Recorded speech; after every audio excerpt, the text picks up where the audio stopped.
ઉપસ્થિત ગુજરોડા પંચાયતના સરપંચ મેમ્બર, જિલ્લા પંચાયતના સદસ્ય, ગ્રામ પંચાયતના સદસ્ય સાથે ભારત સરકારથી આવેલા ડોક્ટર કનકપુરી, નેશનલ ફિશરીઝ ડેવલપમેન્ટ બોર્ડના અધિકારીઓ,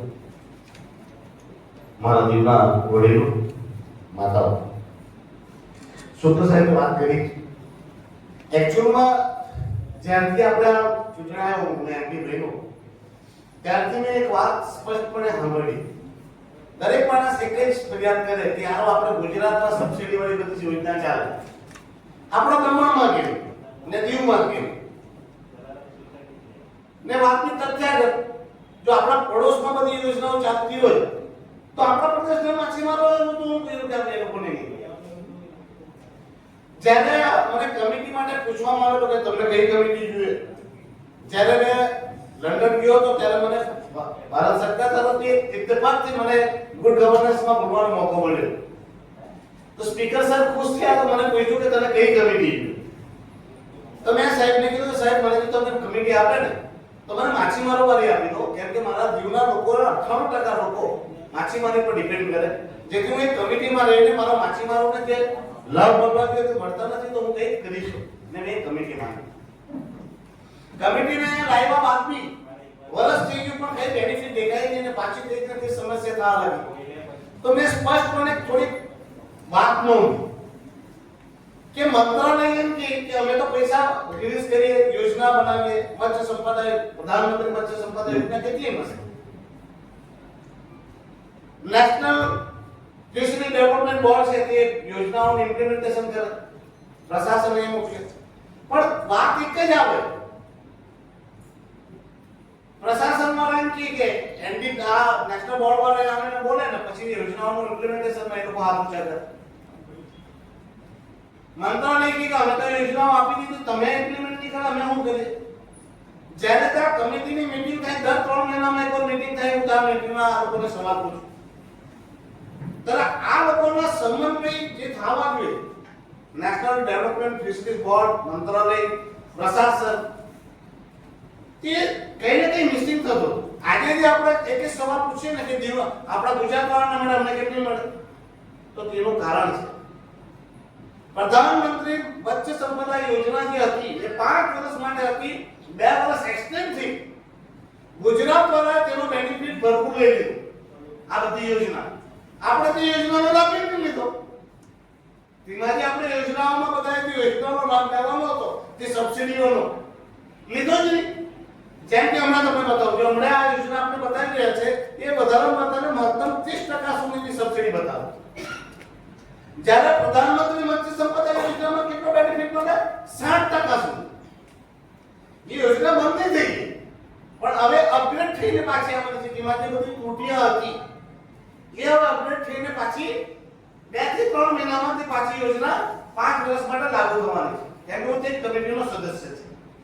પણ કહેવાનો મતલબ છે કે આપણે 5-7 વર્ષ તો પછાડી પડી ગયા ને ભાઈ. આપણે જો તે યોજનાઓનો લાભ લીધો તો આપણે ગુજરાતની જેમ આપને બી બેનિફિટ્સ મળતે કે અમને નવા બધા યોજનાઓનો બી બેનિફિટ મળતે. તો આપણી બેસિક તકલીફ એ આવી કે આપણામાં જે કોઓર્ડિનેશન કરવાનું એ કોઓર્ડિનેશનમાં કેટલે આપણે માર્ક ખાય. એટલે મેં એવું કીધું કે આપણે હવે કામ કરીએ કે મંત્રાલય યોજના બનાવી દે. આ લોકો એમ કહે કે ભાઈ નેશનલ ફિશરી ડેવલપમેન્ટ વાળા કે તમે યોજના મોકલો, પ્રશાસન વાળા કે આ બધા દસ્તાવેજો આ લોકો એથી પાસ નીકળે નહીં.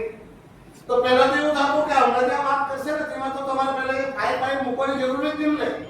ડાયરેક્ટ પોર્ટલ ઉપર તમારે રજીસ્ટર કરવાનું, ડોક્યુમેન્ટ જમા કરવાના ને આ લોકો આવેલા જ છે. એ જ લોકો તમારે ફાઇલ એપ્લિકેશન આપી દેવાનું. એટલે આધોઆધ તમારી ફાઇલ પહોંચી જશે ને એ લોકો વાદો કરશે 1 મહિનાની અંદર સેક્શન થઈને તમારા પાસે યોજનાની બેનિફિટ તમને મળવા લાગે. સમજી ગયા? તો આ બધા જે અહીંયા આપણા પ્રશાસનના ડિસ્ટ્રિક્ટમાં મીટિંગ, પછી સ્ટેટમાં મીટિંગ, આ બધા જે રામાયણ થતા તે લર થાય ને ડાયરેક્ટ તમારી ફાઇલ પૂરી. તો મારું એ કહેવાનું હતું કે કેમ એટલે કરીએ માણસોને. લાભ કોને મળવો છે? માણસોને. હવે માણસો આગળ પ્રશાસન પાસે જાય તો પ્રશાસન વાળા કે નહીં આ વીમા યોજનામાં આ બધા આ ચાલે આમાં આની ચાલે ફલાણું ચાલે. પ્રશાસન વાળા કે તો હમણાં પણ શું કર્યું મંત્રાલયના વ્યક્તિ બી અહીં છે, નેશનલ ફિશરીઝ ડેવલપમેન્ટના બી માણસ અહીં છે, પ્રશાસનમાંથી શુકરભાઈ બી અહીં છે. અમે બીજો એક પ્રયાસ કર્યો કે બેંક વાળાને બી બોલાવી દે. ઘણી વખત તો થઈ જાય બધી યોજનાઓમાં આપણે બધું કરી નાખીએ પછી બેંક વાળા આડો પડે. બેંક વાળો એમ કે નહીં આમાં તો આ જોઈએ મને, આમાં સિક્યુરિટી જોઈએ, મને તો મોર્ગેજ બી જોઈએ, મને તો ફલાણું બી જોઈએ, મને તો દસ્તાવેજ બી જોઈએ. અહીંયા બિચારો દસ્તાવેજ બનાવીને માછીમાર કંટાળે થાકેલો છે. જેમ તેમ કરીને તે પાસ કરીને આવે ને પછી બેંક વાળો દખાડે. તો અમે બેંક વાળાને બી બોલાવ્યું જેથી તમારો ફેસલો નિર્ણય એની જ લેવાય. પછી કાલે ઉઠીને નવું ભરવું નહીં કાઢે. એટલે આ એક પ્રયાસ છે કે ભારત સરકારની જે તે યોજનાઓ છે એ યોજનાની જાણકારી માછીમારોને આપવામાં આવે અને તે માછીમારોને તે કઈ કઈ યોજનામાં ઇન્ટરેસ્ટ છે તે તાત્કાલિક સ્પોટ પર મદદ માંગે, ફોર્મ ભરે અને એ યોજનાનો લાભ લે. હવે આપણે તમને એક જ વાત કહું, હમણાં તે દિવસે આ જે નેશનલ ફિશરીઝ ડેવલપમેન્ટ બોર્ડ છે એમાં રજીસ્ટર કરવાની વાત આવી. ખાલી કઈ કરવાનું એક આધાર કાર્ડ લાવો, આધાર કાર્ડ ને બેંકનો પાસબુક માંથી તમારો એકાઉન્ટ નંબર ખાલી નાખો, સમજી ગયા? તમારું રજીસ્ટર થઈ ને મજાની વાત થશે. 5 લાખ રૂપિયા સુધીનો વીમો તમારો કવર થાય. તમારે કોઈ તેમાં પ્રીમિયમ ભરવાની જરૂર નહીં રહે. ઉલટા 75 રૂપિયા તમને મળે. કેટલા? 75 રૂપિયા. 75 રૂપિયા ભેગા થઈ નહીં પણ આપણા માટે મફતમાં એ રજીસ્ટ્રેશન કરવું જરૂરી છે. કેમ કે રજીસ્ટ્રેશન કરે તો તમને આ બધી યોજનાઓનો લાભ તમને મળે. સાથે બીજી વાત કહું, ઘણા મને સવાલ પૂછે કે ઉમેશભાઈ વાત તો સાચી છે કે તમે ડેપ્ટ લે એમાં પાછું 30% લોન તમારે લેવાની અનિવાર્ય છે, પણ લોન લેવા માટે અમારા પાસે જમીન નહીં, અમારા પાસે કોઈ વિટનેસ નહીં, અમારા પાસે એવી મિલકત નહીં, તો અમને બેંક લોન આપવા માટે તો ગેરંટર માંગે, મોર્ગેજ માંગે. તો કરવાનું તો તેનો બી રસ્તો છે. તમારી કોઓપરેટિવ સોસાયટી છે, તમે બધા કોઓપરેટિવ સોસાયટીમાં જોડાયેલા છે. તો તમે જો કોઈ કોઓપરેટિવ સોસાયટી જેના સાથે જોડાયેલા હોય તેનો એક લેટર તમારે બેંકમાં જમા કરાવી દો તો તમારે કઈ આપવાની જરૂર ને. કોઓપરેટિવ સોસાયટી તમે નિયમિત બનાવો, કારણ કે કોઓપરેટિવ સોસાયટીથી તમને ઘણા બધા બેનિફિટ મળવાના છે. પોતપોતાના માણસ ગોઠવાઈને બનાવ્યો અને તેમાં 2 થી 5 લાખ રૂપિયા તમને પાછું ગવર્નમેન્ટ સહાયતા આપશે. અરે વાત હા, જૂની જો હોય તમારી કોઓપરેટિવ સોસાયટી જૂની ને બંધ પડી ગઈ, પાછો શરૂ કરવાનું તો તમને તેમાં 2 લાખ રૂપિયા. કેટલા? 2 લાખ ગવર્નમેન્ટ સહાય. ને નવી બનાવી હોય તો 3 લાખ રૂપિયા.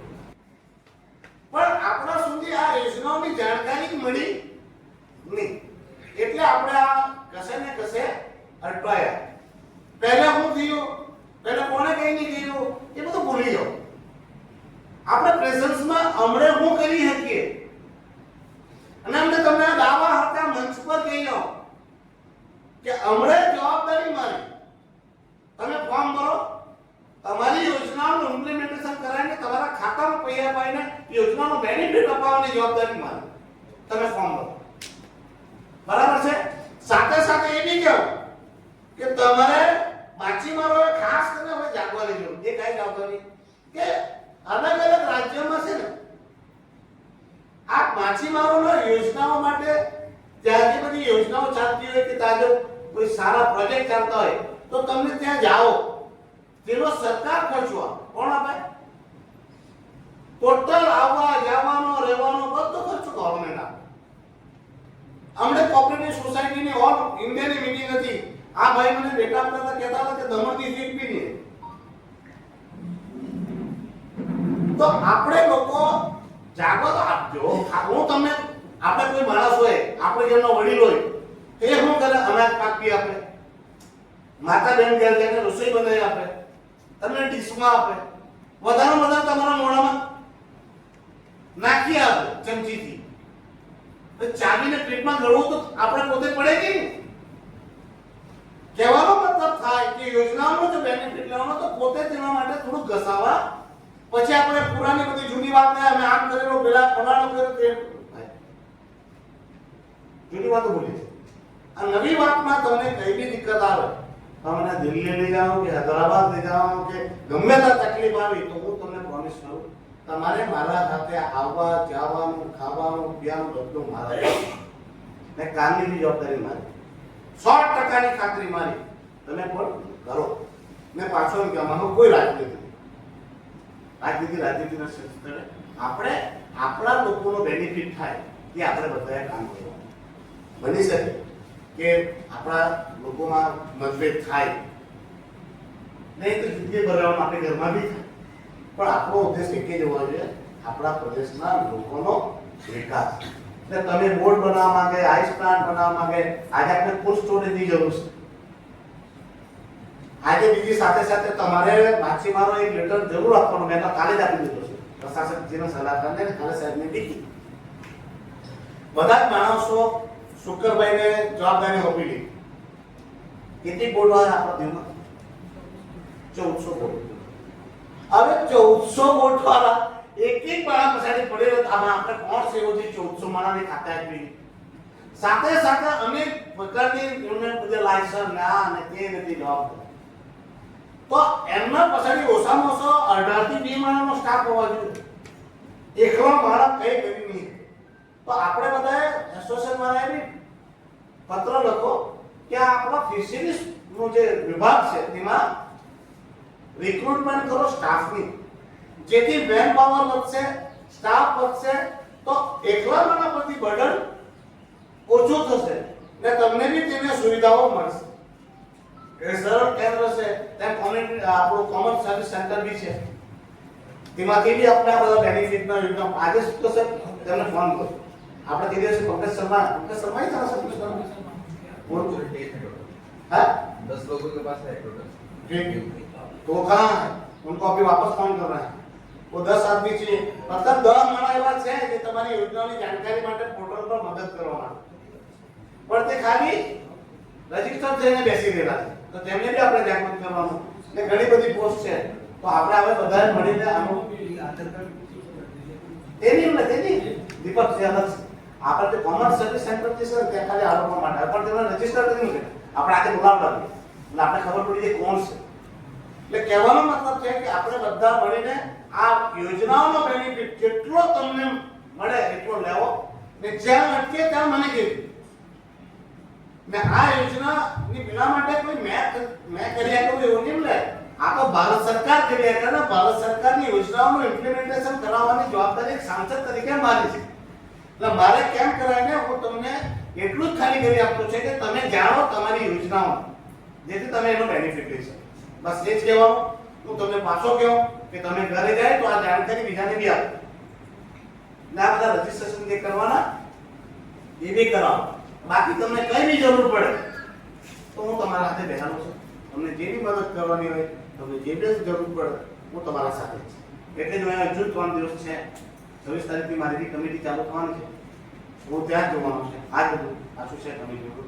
તો તમારા જે પ્રશ્ન હોય તો મને કહેજો, જેથી પાછી 28 તારીખે અમારી જે શ્રીનગરમાં મીટિંગ છે તેમાં હું આ બધા મુદ્દા તમારા અવગણતા મૂકા, જેથી આપણે પાછી સવલત થાય.